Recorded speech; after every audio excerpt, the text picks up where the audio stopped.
yang DNA yang dari dulu sampai sekarang ke bawah itu sebenarnya musik-musik R&B, hip hop, afro, itu.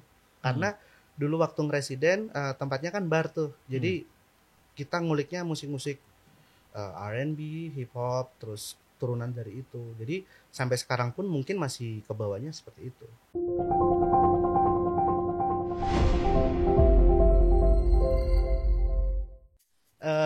Nama Make Never itu dari zaman SMA.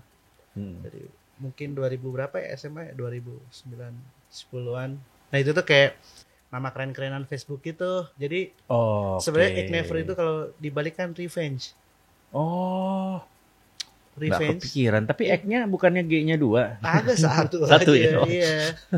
Jadi emang dulu suka kayak bikin kata-kata lucu-lucuan gitu terus di flip gitu. Jadi revenge jadi never gitu. Sebenarnya iseng-iseng aja gitu. Nggak ada dendam. Ya udah itu aja sih sebenarnya. Coba dari nama dulu nama Facebook terus kayaknya kalau sekarang mau diganti lagi udah telat deh. Kayaknya udah itu aja deh. Udah itu aja ya. Dari awal. Jadiin alias ya. Alias iya. Jadi Ek Never aja kalau berkarya kita pakai nama Ek Never gitu. Oke, terus pertamanya lu itu kan dulu membentuk satu grup ya? Atau memang udah mulai nge-DJ dulu waktu SMA ya? Sebenarnya ini bahas yang grup dulu apa yang Ek Never dulu nih? Duluan mana? Duluan nge-DJ dulu. Duluan nge-DJ ya udah yang nge-DJ dulu. Banyak yang nggak tahu kalau 2016 2 tahun kebetulan nge-DJ awalnya 2014 itu belajar DJ. Terus 2016 itu ketemu teman iseng bikin grup namanya Holy Shapes tuh juga dengan Mas Riri Spinach. Itu sama 2 cewek, satunya Imon, satunya dulu Brisya Jody, terus ganti akhirnya vakum terus ya udah kita jalan sendiri gitu. Sempet jalan berdua ya lo sama Imon? Sebenarnya bertiga jadi additional vokal gitu. Cuman kita mainnya di pensi prom night gitu. Ya festival gitu.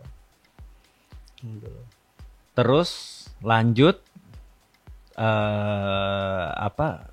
lama nggak kelihatan tiba-tiba nih jadi jadi pilarnya sama piano Indonesia nih. Aduh terlalu berat kalau gitu. Itu kapan tuh ngilangnya? Enggak ngilang Mas Riri ini enggak ngilang. Jadi enggak ngilang, tetap main gue lihat terus. Sebenarnya semenjak punya grup itu 2016, aku 2017 itu residen DJ di Jogja. Ada venue namanya Kubik Bar and Kitchen itu sampai 2002-an kalau nggak salah. Jadi sebenarnya selama 2022. Oh, 2022. Iya, 2021, 2022. Oke. Agak lupa. Pokoknya itulah sebenarnya masih aja berkarya, edit lagu, remix, bikin original. Cuman kalau kesibukannya cuman residen sih kalau day to day-nya. Itu di Kubik Bar itu sama Jovan deh. Iya. 2021 berarti masih pandemi ya? Iya, agak tiarap gitu. Iya. Tapi tetap buka. Sekarang bisa bilang. Iya. Takutnya mau jawab buka ntar waduh di ini lagi.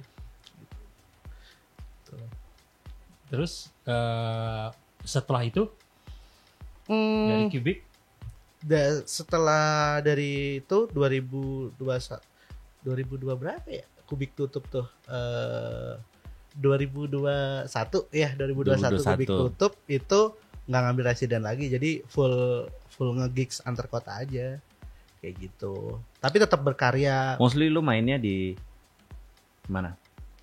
Jogja, Solo, kota nih ya. Gak ada mostly sih soalnya pindah-pindah. Tapi ada kayak 2021 sampai 2023 nih lumayan reguler di klub Semarang namanya Hidden Club. Oh, Itu ya lumayan. tempat Jovan juga. Iya. Kayak 50-50, 50-50, kayak 50 Iya. di Semarang, 50%-nya kita. Tapi lu waktu itu mainnya apa? Di mana nih waktu Di resident? Hidden. Di Hidden. Kalau kita anak-anak sih nyebutnya Club Edits ya, Club Edit. SoundCloud Ah. Edits. Jadi mostly sebenarnya nggak ada genre yang pakem, cuman lebih ke mungkin hip hop, R&B, African music itu jadiin satu aja udah di Oke. kayak gitu. Mostly seperti itu. Oke. Berarti memang udah lu emang udah apa honing di genre itu sampai akhirnya mulai nge-remix. Iya. Itu kapan tuh? Kalau udah mulai remix edit tuh malah dari sebelum nge-DJ itu udah, cuman bener-bener Yang Afro. itu tuh sudah remix. dari 2018-19an sih, maksudnya dari kepengaruh residenan, jadi musiknya mempengaruhi style juga, jadi ya udah dari situ 2018-19an sih sudah mulai remix African music. Tapi beneran sampai hits banget gitu ya. Salah satu DJ yang yang udah lumayan gede lah ya di hip hop R&B bilang, waduh gue pasti mainin lagunya Ike Never nih. Ya paling nggak 3-4 satu malam udah pasti tuh gitu editannya dia gitu. Nah itu lu nyebarnya gimana? Terus lu mempromosikannya gimana? Apa lu share aja atau lu pakai sosial media, lu share-nya atau gimana tuh? Kalau diinget-inget kenapa bisa menyebar atau semasif itu juga sebenarnya nggak tahu gimana ya. Soalnya aku bener-bener Ya emang materi bagus kali ya. kalau bagus atau enggak kan tergantung yang menilai ya. Cuman emang konsis bikin-bikin aja, terus kebetulan emang tahu dan teman-teman banyak, kita saling support. Jadi kayak si siapa punya lagu kita mainin, terus aku punya lagu mereka mainin story. Jadi dari itu tuh kayak culture kita dulu lah seperti itu. Jadi saling support, teman punya remix, teman punya edit, kita saling support seperti itu. Terus mulai ramenya tuh gimana pertama? Mulai viralnya lah gitu. Agak lupa nih. Cuman sebenarnya tuh emang gara-gara kita saling saling support gitu. Cuman lebih impactnya tuh di SoundCloud. Oke. Di SoundCloud tuh sebenarnya nggak ada gimmick, nggak ada apa ya, tiba-tiba kok naik, kok rame. Ya udah, terus bikin lagi, terus banyak DJ luar kayak Amsterdam, DJ London gitu make gitu, terus kayak lumayan oke juga. Terus di tag gak lu? Awal-awal enggak, cuman beberapa waktu di tag, terus ditambah ada beberapa DJ tuh gak cuman nge-tag tapi bikin konten. Jadi kayak let's say top 5 sama piano gitu, tuh masuk tuh. Terus karena itu juga TikTok juga pengaruh. Jadi karena konten seperti itu, mungkin banyak DJ yang ini lagunya enak nih, ikutan download terus gitu aja. Tapi di TikTok lu emang masukin juga di TikTok musiknya? Iya, cuman nggak seaktif di SoundCloud sih. Cuman seru-seruan aja kalau di TikTok kayak gitu. Oke. Mas Ali? Kalau untuk Bantai, genre yang memang karakter lu apa sih? Ini di luar kalau untuk tampil sebagai residen nih, tapi memang untuk main di banyak tempat lah. Sebenarnya kalau kita ngomong genre itu dari awal nge-DJ sampai sekarang itu banyak perubahan, Mas. Kayak tapi yang DNA yang dari dulu sampai sekarang ke bawah itu sebenarnya musik-musik R&B, hip hop, Afro, itu. Karena dulu waktu ngeresiden tempatnya kan bar tuh. Jadi kita nguliknya musik-musik R&B, hip hop, terus turunan dari itu. Jadi sampai sekarang pun mungkin masih ke bawahnya seperti itu. Antara turunan dari 3 itu. Oke, itu kan sebenarnya genre yang bisa dibilang genre yang sejuta umat ya. Lumayan ya. Ya, buat si DJ itu ya hampir setiap DJ akan mainin seperti itu. Nah ini punya karakter sendiri nggak? Akhirnya kayak oke, akhirnya gue nge-remix karena itu jadi ID gue atau jadi karakter gue. Ya biasanya kan ada yang begitu kan, ada yang oke gue mainin lagu orang tapi gue punya remix yang style gue sendiri. Nah itu karakternya ada nggak mungkin ngebangun di entah di dropnya, ngebangun di bassline atau ada karakter lain yang memang jadi ciri khasnya Egg Never? Oh berarti ini secara teknikal ya? Technical. Oke. Kalau di ciri khas sih sebenarnya beberapa sound sample yang aku pakai buat edit itu beberapa emang dari dulu sampai sekarang tuh sama. Jadi mungkin kayak contoh produser hip hop nih, mereka punya producer tag kayak DJ Khalid nih, DJ Khalid seperti itu. Cuman kalau aku pakainya kayak ada satu sound yang aku taruh di depan ketika di play detik 1 tuh ada kayak chime strut kayak gitu. Nah itu berarti Egg Never. Itu kayak gitu-gitu. Jadi gimmicknya ada kayak mungkin kick snare-nya tuh juga yang aku pakai masih sama gitu.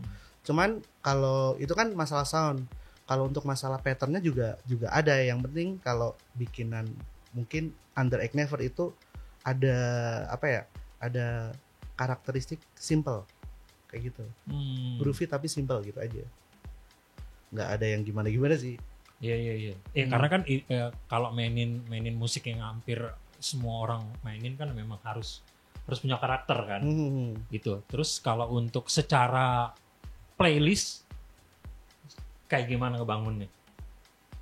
Secara playlist tuh gimana maksudnya? Misalnya main dalam satu flow-nya itu apakah sekarang kan banyak yang bilang gue main open format gitu kan kayak gitu kan.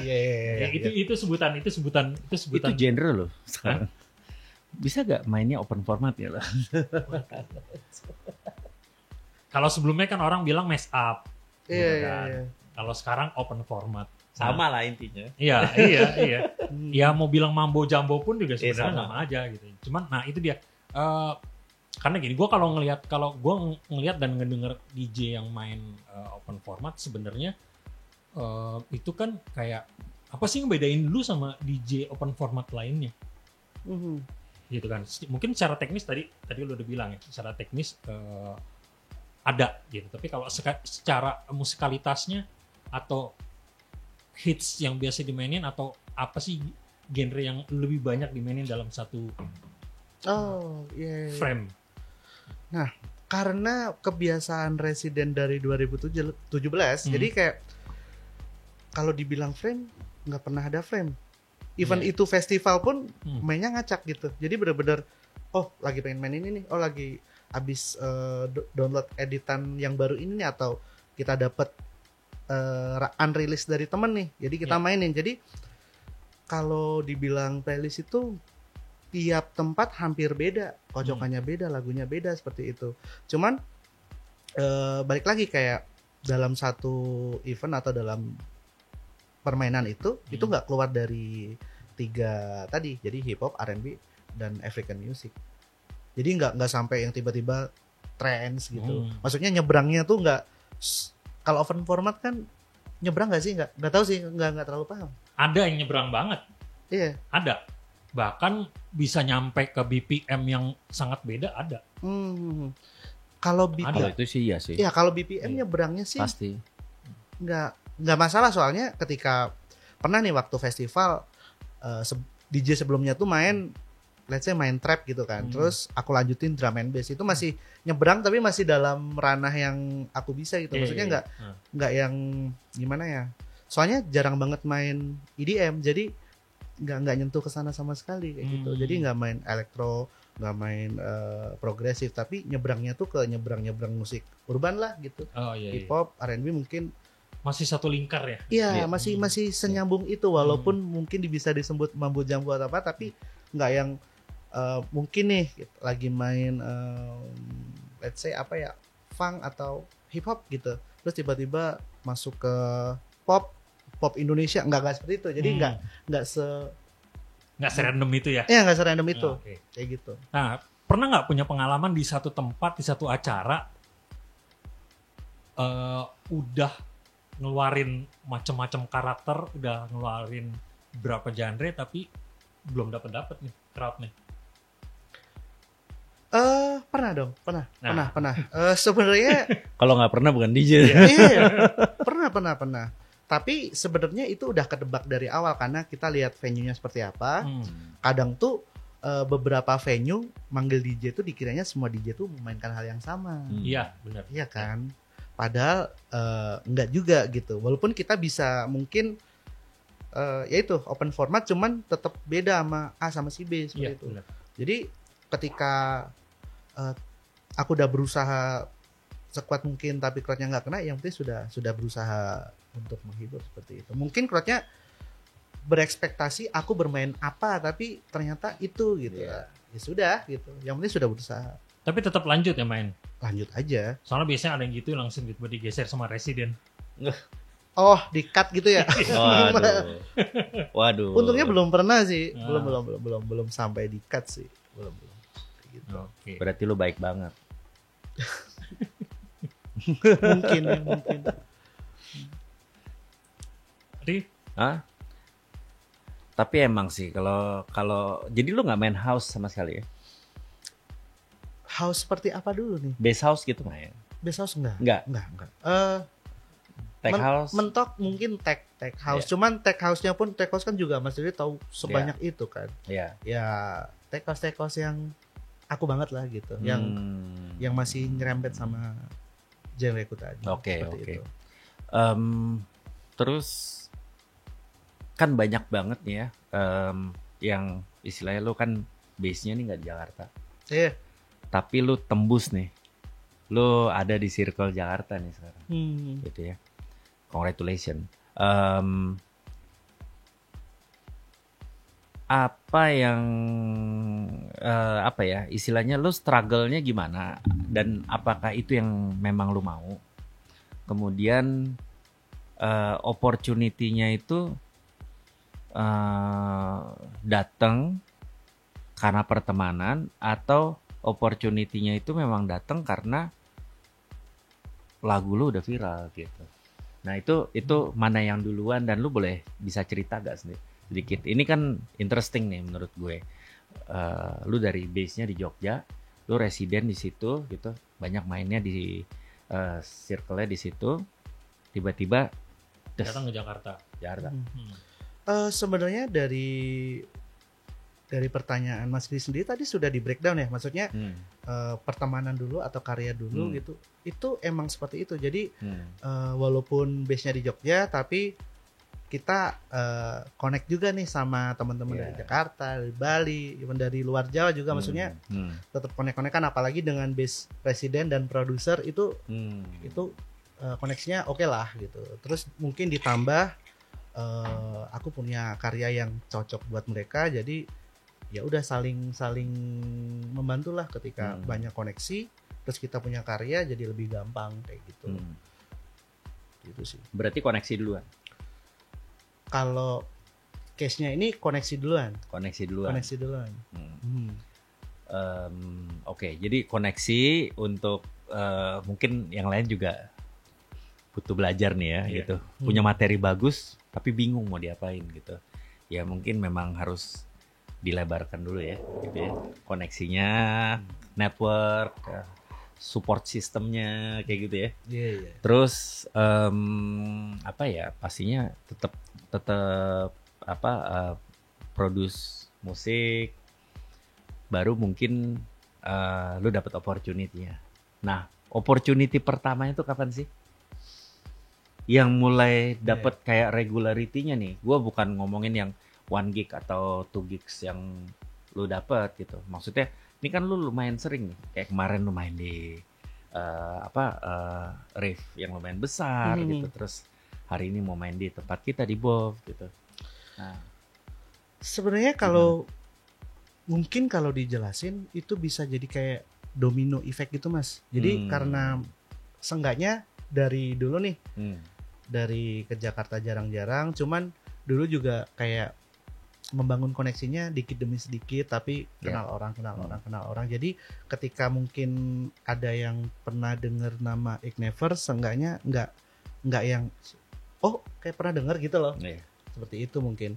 Tapi mulai bener-bener sering reguler ke Jakarta itu dari 2021 akhir apa ya, itu ketika remixku lumayan dimainin. Terus orang-orang aware gitu, terus oh iya cobain kayak gitu. Ya udah terus kayak gini. Lumayan lah ya. Lumayan. RO, repeat order. Lumayan repeat order. Iya. Jadi paling sering main di mana lo, Sor? Kalau di Jakarta? Daerah-daerah selatan sih, Mas. Iya. Mana? Aduh. Mana ya? Lu gimana ya? Lupa sih. Cuman di gini deh, kalau di SCBD lumayan sering tuh kayak di Swell, di Lucy, kayak gitu. Terus mungkin di Senop juga kayak di Vol, di Nara, di ya tempat-tempat kayak gitulah, Mas. Maksudnya bukan yang big club gitu. Emang sesuai dengan musikku kan. Nggak bisa yang terlalu big club gitu. Keren. Nah, kalau pertanyaan dari gue, sekarang itu kan mungkin setahun 2 tahun terakhir ya, Afrobeats itu kan memang lagi tren. Nah, ini dari lo sendiri anggapnya ini berarti memang satu keharusan gue ngeblend musiknya seperti ini, terus gue bikin lagu seperti ini. Nah, apa sih tanggapan lo dengan Afrobeats ini yang memang lagi jadi tren di mana-mana?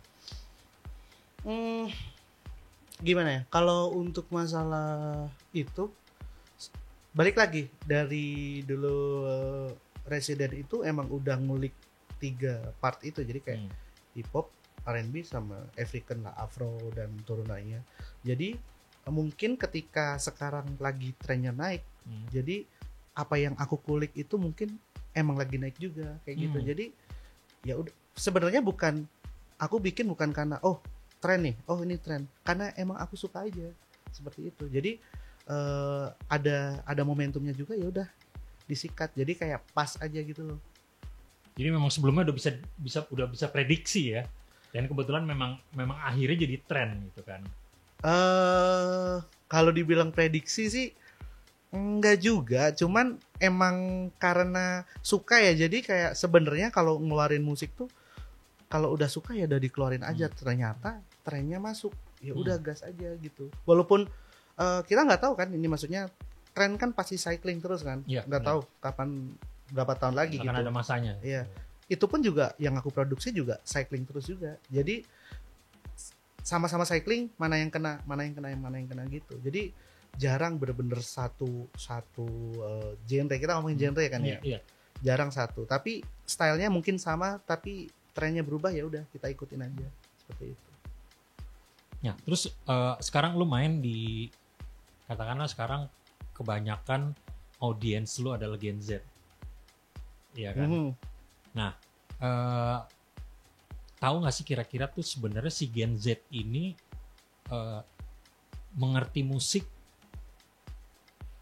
mengerti roots-nya, atau memang gue sih nggak tahu, yang penting ini enak aja. Nah, gitu. Pertanyaan yang menarik sih. Ini sering aku bahas juga sama bosku Kojovan waktu aku residenan. Sebenarnya emang beda generasi itu emang beda treatment kita melihat musik. Pasti, iya. Beliau selalu menjelaskan zaman beliau dulu nge-DJ vinyl, crowd itu datang mengharapkan musik yang mereka tidak tahu. Jadi ketika dia kan tahun 90 2000-an awal nge-DJ udah main tuh, dia tuh bilang kalau crowd datang tuh mereka pengen denger sesuatu yang tidak ada di radio seperti itu. Iya. Nah, kalau sekarang tuh mungkin sebaliknya. Jadi ketika let's say mereka tahu musik dari sosial media, let's say TikTok gitu. Iya, benar. Jadi wah, TikTok seru nih. Nah, aku mau ke sana pengen denger lagu ini. Seperti itu. Menurutku ya, maksudnya kalau kadang-kadang ada nyebut musik lu TikTok banget sih. Iya, musik TikTok banget. Iya. Sebenarnya pedang mata dua sih.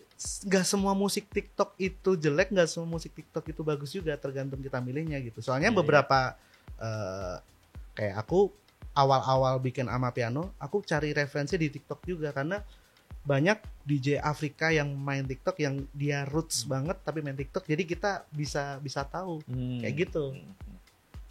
Itu juga nggak cuma Amapiano, maksudnya banyak genre juga waktu lihat FYP gitu. Oh ini top drum and bass gitu. Jadi kita bisa update cuma dari TikTok bukan dari Spotify karena zamannya seperti itu, secepat itu update-nya. Jadi ya menurutku Gen Z itu lebih cepat update daripada kita yang dulu gitu. Kita karena medianya udah makin banyak ya. Banyak dan cepat. Iya. Dan cepat. Dan mereka absorbnya jauh lebih cepat. Iya. Gitu dari kita. Kayak gitu. Walaupun sebenarnya kalau katakanlah mereka cepat tapi nggak utuh. Katakanlah misalnya kayak media TikTok ya. Ya sama kayak dulu kita begitu nada dering ya kan masuk ke situ kan, jadi ada kebiasaan yang dulu biasa kita dengar secara utuh, terus begitu pas nada dering gitu kan, nada sambung itu kayak kok dipersingkat gitu ya. Apalagi sekarang TikTok juga kan paling ngambilnya cuma di bagian tertentu aja kan, dan itu benar-benar singkat. Nah, itu walaupun ya memang TikTok tuh setuju nggak sih kalau misalnya memang musik-musik unik, apalagi beberapa tahun terakhir ya kayak Afro sama piano itu memang cukup banyak di TikTok kan. Ya akhir terbantu kan. Bener nggak sih? Setuju nggak kalau untuk itu?